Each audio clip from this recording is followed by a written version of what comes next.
Hello. सो आज हम बात करेंगे कि लॉन्ग टर्म में अगर हमें इन्वेस्ट करना हो और किसी स्टॉक को चूज़ करना हो तो हमें क्या देखना चाहिए। स्टॉक एक ही स्टॉक की बात करेंगे कि एक स्टॉक हमें चूज़ करनी हो अगर लॉन्ग टर्म में, तो कौन सा हम वो स्टॉक चूज़ करें 5-10 सालों के लिए। तो इसके बारे में थोड़ी सी हम एनालिसिस करेंगे। पहले हम ट्रेंड के बारे में बात करेंगे कि किस बेसिस पे हमें स्टॉक चुनना चाहिए, किस सेक्टर से चुनना चाहिए और कौन सा स्टॉक चूज़ करना चाहिए मुझे। तो ये मेरा 10 सालों का एक्सपीरियंस है, तो उससे मैं जो कुछ सीखा हूँ, मैं जो कुछ करता हूँ वो बताऊँगा। एग्जैक्टली हर चीज़ आपकी अपनी अपनी आइडिया होता है मार्केट में। तो मैं अपना आइडिया शेयर कर रहा हूँ, तो आपको शायद इससे कुछ हिंट मिल जाए। सो एक्चुअली मुझे जो नोटिस करता हूँ कि स्टॉक के लिए, अगर मैं स्टॉक चूज़ कर रहा हूँ, अगर आप स्टॉक चूज़ नहीं कर रहे हैं तो आप निफ्टी 50 में लगा दें। अगर आप कोई एक दो स्टॉक चूज़ कर रहे हैं, बेट कर रहे हैं कि नहीं इसमें से पैसे आपको मल्टीपल रिटर्न देने वाले हैं लॉन्ग टर्म में, जैसे कि टाइटन दिया, जैसे कि बजाज फाइनेंस दिया। तो इस तरह से अगर आप कोई स्टॉक चूज़ करना चाहते हैं 5-10 सालों के लंबे समय में पैसे बनाने के लिए, आपको मल्टीप्लाई करने के लिए, तो जो मेरा आइडिया रहा है, जो मैं यूज़ इन्वेस्ट करता हूँ, उसका जो सिंपल फार्मूला वो, सबसे पहले मैं क्या देखता हूँ, सबसे पहले मैं देखता हूँ कि हमारा कंट्री जो है इंडिया, वो किसको फॉलो करता है। ज़्यादातर हम लोग किससे ज़्यादा फॉलो करते हैं। ऐसा तो नहीं है कि हम नेपाल में जो हो रहा है उसको फॉलो करके हम उसको यूज़ करते हैं आने वाले टाइम में, ऐसा तो नहीं होता। तो पहले हमको ये नोटिस करना है कि हम किस कंट्री को, हम लोग किस कल्चर को ज़्यादा फॉलो करते हैं। सो आप देखना कि इंडिया में अंग्रेज इंग्लिश बोलना स्मार्ट माना जाता है, तो लोग इंग्लिश को ज़्यादा फॉलो करते हैं। उसी तरह से इंडिया में अक्सर आप देखते हो, अरे अमेरिकन है, अंग्रेज आया है, थोड़ा सा उसको लोग इंटेलिजेंट मानते हैं। ये हमारा कल्चर, और हम लोग शुरू से ऐसा देख रहे हैं कि अंग्रेज कोई देख कर ये अंग्रेज तेज होता है, स्मार्ट होता है, सब कुछ होता है। बहुत चूंकि वो इंग्लिश बोलता है ना, तो इंडिया का मतलब इंग्लिश स्मार्ट होता है। तो कहने का मतलब है हम किस कंट्री को फॉलो करते हैं ज़्यादातर हमारा कल्चर में। तो आप नोटिस करना, हम यूरोप को, अमेरिका को, ब्रिटेन को, यहाँ के लोग स्मार्ट समझते हैं और इनके कल्चर को हम अडॉप्ट कर लेते हैं। उस तरह से अभी अगर हम नियर बाई में बात करें कंट्री, तो दुबई वगैरह, क्योंकि दुबई पैसा वाला है, गल्फ पैसा वाला है, तो वहाँ के लोग क्या यूज़ कर रहे हैं, पैसा वाला कैसे रहते हैं। तो उसको भी हमको ध्यान में रखना चाहिए। इन्वेस्टिंग के लिए हमें पहले कहता है कि पूरी इन्वेस्टिंग के लिए आपको एकदम क्या होता है ना, कि आप 10 साल के लिए किसी भी स्टॉक को चूज़ कर रहे हैं, तो उस 10 साल में आपको पूरा माइंड में एकदम कंप्लीट होनी चाहिए कि नहीं, ऐसे मार्केट बढ़ेगा, ऐसे लोगों का टेस्ट बढ़ेगा, ऐसे लोगों का एज बढ़ेगा, तो किस एज की आबादी ज़्यादा होगी, फिर उसमें क्या रिवोल्यूशन आया, इस तरह से आपको सोचना पड़ेगा। तो उसके बाद फिर उस ट्रेंड के हिसाब से फिर कौन सा सेक्टर बन रहा है, उसमें से कौन सा लीडर है, जिसकी हिस्ट्री क्या है, इसके हिसाब से आपको इन्वेस्ट करना पड़ा। ऐसे आप करके करोगे ना, तो होता क्या है कि जब मार्केट में करेक्शन आता है 20%, 30%, 50% कभी कभी, तो ऐसे में भी आपका कन्विक्शन टाइट रहेगा। क्योंकि लॉन्ग टर्म में आपको कन्विक्शन आना चाहिए, और कन्विक्शन तभी आएगा जब आपका एनालिसिस, जब आपका भरोसा उस शेयर पे, उस ट्रेंड पे पूरी हो गया। नहीं तो 50% गिरने के बाद आपको ना, बोलते हैं ना, ब्लड प्रेशर हाई हो जाएगा। लेकिन आपको कन्विक्शन रहेगा कि नहीं, ये तो करेक्शन है, बट ये ट्रेंड ख़त्म नहीं होने वाला, नहीं, ये ट्रेंड आने वाला है। और जब ये ट्रेंड होगा, हमारे इंडिया में वो ट्रेंड आएगा, तो उस ट्रेंड में कौन सा बिजनेस टॉप करेगा। जाहिर है जो उस ट्रेंड का जो लीडर होगा, लीडर ही के पास सबसे ज़्यादा पैसे होते हैं, तो वही ज़्यादा इन्वेस्ट करते हैं, वही ज़्यादा बिजनेस को ग्रो करते हैं। तो उस लीडर में इन्वेस्ट करना है। तो सबसे पहले हम यही देखते हैं कि अभी हम कतर में भी रहे हैं, करीब वहाँ 2 साल रहे हैं कतर में भी। तो मैंने नोटिस करा है कि क्योंकि वहाँ पे सबसे ज़्यादा, वहाँ पे पर कैपिटा इनकम अभी वर्ल्ड में सबसे ज़्यादा है कतरी लोगों के पास। और जो इंडिया से भी कतर जाते हैं ना, तो मैंने अपनी टेस्ट बता रहा हूँ, जो भी केरला वगैरह के कतर में रहते हैं, इंडिया में वो, जो भी इंडिया में रहता है तो 20-10 लाख, 20 लाख, 50 लाख होगा, तो भी वो गाड़ी ज़्यादा फोर व्हीलर नहीं लेता है फ़िलहाल अभी। लेकिन कतर जो कमाने जाता है ना, तो ड्यूटी करने के लिए लोग गाड़ी ले लेते हैं इंडियन आदमी। वहाँ पे घर पे इंडिया में नहीं है, लेकिन वहाँ ले लेते हैं, क्योंकि वहाँ का कल्चर है। वहाँ फोर व्हीलर हर आदमी के पास होना चाहिए, हर घर के बाहर आपको फोर व्हीलर मिलेगा, गली में फोर व्हीलर मिलेगा। तो मैंने जब 2 साल रहा, तो मैंने देखा कि मतलब हर गली में लाइन से गाड़ी लगा हुआ, आराम से एकदम हर मतलब अगर कतरी लोगों के पास बोलो तो एक घर में कितने गाड़ी हैं, एक आदमी का दो दो गाड़ी है। बट जो इंडिया से वहाँ गया, वहाँ रहते रहते वहाँ का जो कल्चर देखा, तो वहाँ के कल्चर में इम्प्रेस होकर के मैंने देखा 50-50 लाख का लोग गाड़ी यूज़ कर रहे हैं वहाँ पे इंडिया में ड्यूटी करने के लिए, फिर आते वक्त भेज देते हैं। तो ये मैं बोलता हूँ कि कल्चर का इफ़ेक्ट होता है और वो कल्चर को हम लोग है ना जल्दी अडॉप्ट कर लेते हैं। तो अभी हम क्या देखते हैं कि जब कतर में पैसा ज़्यादा है तो लोग हर लोग के पास गाड़ी है, फोर व्हीलर है। बाइक तो मैंने देखा ही नहीं वहाँ, जब भी देखा तो फोर व्हीलर देखा।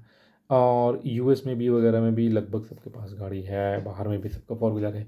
हमारा इंडियन में जो है गाड़ियाँ अभी हैं, गाड़ी शहर में आपको मिलेगा, एक घर में एक दो गाड़ी मिल जाएंगे। लेकिन अभी इंडिया की जो आबादी है 80% लगभग स्मॉल टाउन में, टायर 1 2 और गांव में है। तो अभी भी फोर व्हीलर का पेनिट्रेशन बहुत कम है। अभी हम बोल सकते हैं कि इंडिया में टू व्हीलर लगभग अब अपनी मार्केट जो है मैच्योर कर चुका है। अब क्या होगा, टू व्हीलर का क्या होगा, तो टू व्हीलर में ये होगा कि लोग, बाइक तो लोगों की ज़रूरत हो गई है और ज़रूरत के हिसाब से लोग यूज़ करते हैं। बाइक में अब ग्रो वही करेगा जो नया नया बाइक लेके आएगा, जो फैशनेबल बाइक लेके आएगा। तो उसमें कुछ ग्रोथ मिलेगा, अदरवाइज़ जो नॉर्मल बाइक है वो लोगों की नीड है। तो मुझे नहीं लगता है कि बाइक में बहुत ज़्यादा ग्रो होने वाला है। तो मुझे लगता है कि अब जो लोगों का है बाइक, अब कोई बाइक लेगा मोहल्ला में, क्योंकि मैं अभी गाँव वगैरह में भी रहता हूँ।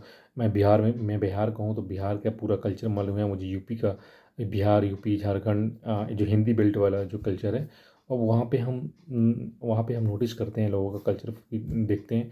फिर मैं नोएडा में भी रहा हूँ, दिल्ली में भी रहा हूँ, तो वो जाट लैंड वाला भी देखता हूँ। तो यहाँ पे अभी क्या है, हम लोग की हमारे यहाँ कोई बाइक लेके आएगा तो कोई फ़र्क नहीं पड़ता। लेकिन कोई फोर व्हीलर लेके आए तो लोग 10 आदमी रुक के आपसे पूछेंगे, देखेंगे गाड़ी को थोड़ा सा, आपकी वेटेज थोड़ी समाज में बढ़ेगी। तो अभी चूंकि यहाँ पे गाड़ी का पेनिट्रेशन नहीं है, तो ये मुझे लग रहा है कि जिस तरह से फोर व्हीलर 10 साल पहले नहीं था, टू व्हीलर, तो जब टू व्हीलर आता था तो लोग देखते थे, पूछते थे कौन सा गाड़ी लिया, कितना में लिया ये। अभी कोई फ़र्क नहीं पड़ता टू व्हीलर का, चूँकि वो नीड है और लगभग सबके पास है। तो वहाँ पे मुझे ग्रोथ नहीं दिखता है, और दिखेगा भी तो जो प्रीमियम बाइक है उसमें थोड़ा बहुत दिखेगा, बजाज ऑटो का जो प्रीमियम बाइक आता है या आइशर का बाइक आता है तो उसमें थोड़ी बहुत मुझे लगता है। लेकिन बाकी टू व्हीलर में मुझे बहुत ज़्यादा ग्रोथ नहीं दिखता है। लेकिन फोर व्हीलर अभी भी, फोर व्हीलर अभी में बहुत बड़ी आबादी इंडिया में है। मतलब जाहिर है कुछ ही लोग हैं जो मिडिल क्लास से ऊपर है, बाकी सब तो मिडिल क्लास और लोअर मिडिल क्लास है। तो 80% आबादी तभी भी इंडिया में टू व्हीलर से ही यूज़ करता होगा, और टू व्हीलर भी बहुत लोगों के पास नहीं होगा। तो फोर व्हीलर का पेनिट्रेशन बहुत है, खासकर हिंदी हार्टलैंड में। मुझे जहाँ तक पता है यूपी, बिहार, झारखंड और नोएडा, दिल्ली और वो हरियाणा, पंजाब का एरिया। पंजाब तो खैर अभी भी कुछ वहाँ पे फोर व्हीलर है। तो मैं यही बात बोल रहा हूँ कि अभी हमें क्या दिख रहा है कि फोर व्हीलर का अभी ट्रेंड इंडिया में बहुत बाकी है। तो जिस तरह से मैंने कतर में देखा कि यहाँ के लोग जब वहाँ काम करने गए हैं, अच्छा पैसा कमाए, तो वहाँ के कल्चर में ढुकने के बाद वहाँ ड्यूटी करने के लिए फोर व्हीलर ले लिए। तो अभी इंडिया में भी हमारा स्टेटस है, इंडिया में इंसान के पास पैसे आने वाले हैं, चूँकि हम जाहिर है आज जो है 5 साल 10 साल बाद इनकम इंडिया में बढ़ेगा, पर कैपिटा इनकम बढ़ेगा। आज से 10 साल पहले गरीबी ज़्यादा थी, आज वही लोग जहाँ पे भी आप रहते होगे देखते होगे, 10 साल पहले वहाँ पे गरीबी थी, आज ठीक ठाक है। तो आने वाला 5 साल 10 साल में इंडिया में पर कैपिटा इनकम बढ़ेगा, लोगों का इनकम जब बढ़ेगा, तो जब बेसिक नीड से पैसे बढ़ते हैं तो हमारा कल्चर, जो हमारा इंडियन कल्चर है उसमें क्या है, उसमें अगर आपके पास 5 करोड़ है तो आप 5 करोड़ बैंक में या स्टॉक मार्केट में अभी भी नहीं रख सकते। क्यों? क्योंकि लोग जब पता ही नहीं रहेगा कि आप अमीर हो। तो अमीर होने के लिए इंडिया में हमारा जो साइकोलॉजी है, हमारा जो कल्चर है, उसमें क्या है कि आप अमीर दिखने के लिए आपके पास एक बढ़िया घर होना चाहिए, लुक वाइज, कि हाँ बंगला टाइप का बढ़िया घर है। मतलब आपके जितने पैसे हैं उससे आपको घर से दिखता है कि अगर आपके पास अच्छे घर है और एक अच्छा गाड़ी है तो आपकी समाज में स्टेटस जो है थोड़ा अच्छा रहता है। तो जाहिर है किसी के पास पैसे बढ़ेंगे तो घर तो होगा ही, उसके बाद उसके जो सेकंड यूज़ होता है वो बाइक से नहीं, फोर व्हीलर से होगा आने वाला। अभी भी चूँकि फोर व्हीलर का अभी पेनिट्रेशन बहुत ज़्यादा है, तो फोर व्हीलर से होगा। तो अब मुझे लगता है कि आने वाला 5-10 साल में इंडिया में जिस तरह से कतर के हर घर के बाहर गाड़ी है और हर गली में लाइन से एक एक घर में गाड़ी लगा हुआ, हर लोग के पास समझो कि गाड़ी है, वो इंडिया में होने ही वाला है। फोर व्हीलर हर आदमी के पास होगा ही होगा, क्योंकि बेसिक जब नीड पूरी होने के बाद शौक है अभी लोगों का, जब मैं देखता हूँ तो वो एक अच्छा घर और एक गाड़ी, इतना तो होना ही होना है। फोर व्हीलर अभी भी चूंकि उसका स्टेटस है फोर व्हीलर का, तो वो भी पैसे बढ़ने के बाद लोग फोर व्हीलर यूज़ करेंगे।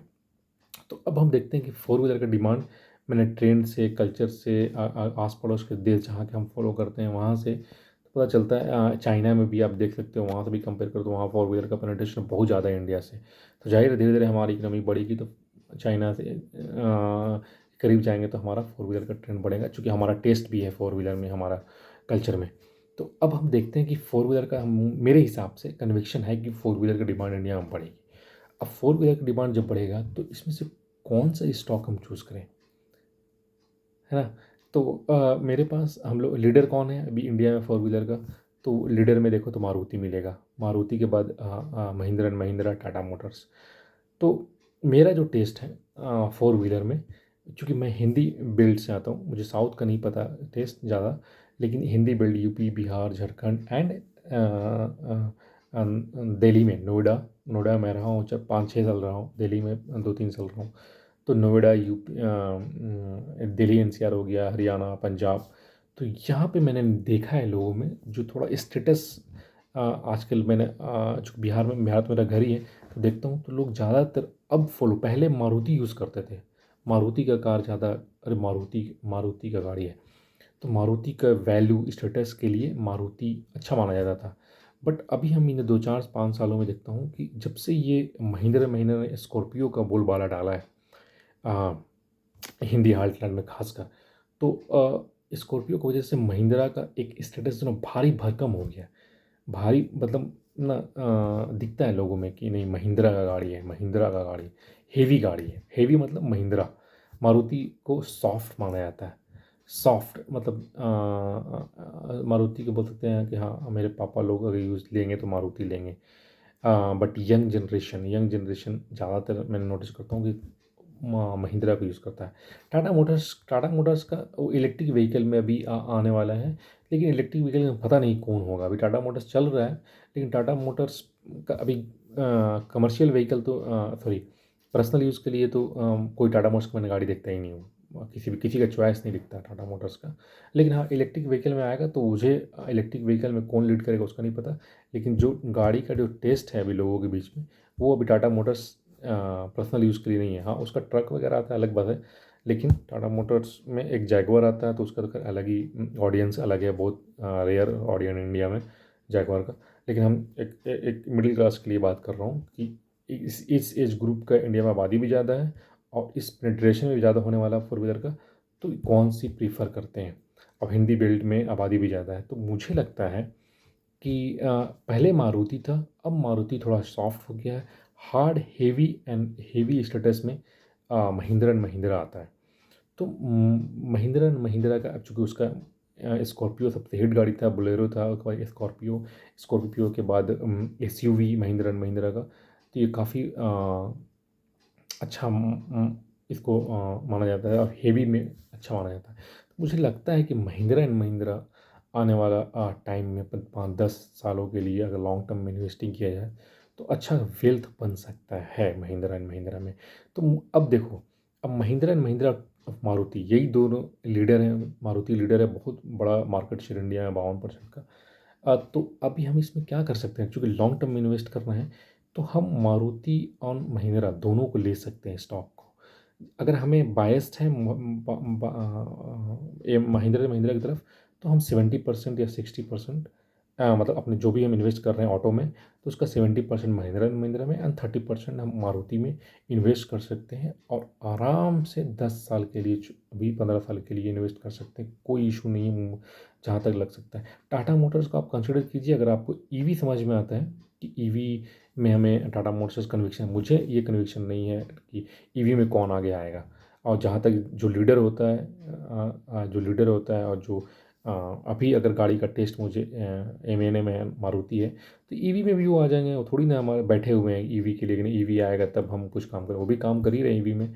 तो मुझे Tata Motors as a personal use के लिए गाड़ी पसंद नहीं आता है। तो मेरा जो बायसनेस है वो महिंद्रा एंड महिंद्रा एंड मारुति, उसमें भी महिंद्रा एंड महिंद्रा 70%, 30% हम मारुति में इन्वेस्ट कर सकते हैं। तो ये दो कंपनी 10 साल 15 साल के लिए ट्रेंड भी है, इंडिया का टेस्ट भी है, पेनिट्रेशन भी बहुत बाकी है फोर व्हीलर का। तो आप इस दो कंपनी में इन्वेस्ट कर सकते हो, आराम से इन्वेस्ट करें, एसआईपी करें, अगर मार्केट फॉल आए तो लमसम इन्वेस्ट करें और उसके बाद फिर एसआईपी करें, अगर नॉर्म फ्लैट मार्केट चल रहा है तो एसआईपी करें और 10-15 साल के लिए भूल जाएँ। गारंटी है कि 10-15 साल में अच्छा खासा पैसा बनेगा फोर व्हीलर कंपनी में। सो ये मेरी इस तरह से मैं एनालाइज़ करता हूँ किसी भी लॉन्ग टर्म इन्वेस्टिंग के लिए। सो आई होप आपको कुछ ना कुछ आइडिया मिला होगा। Thank you so much for watching. Thank you.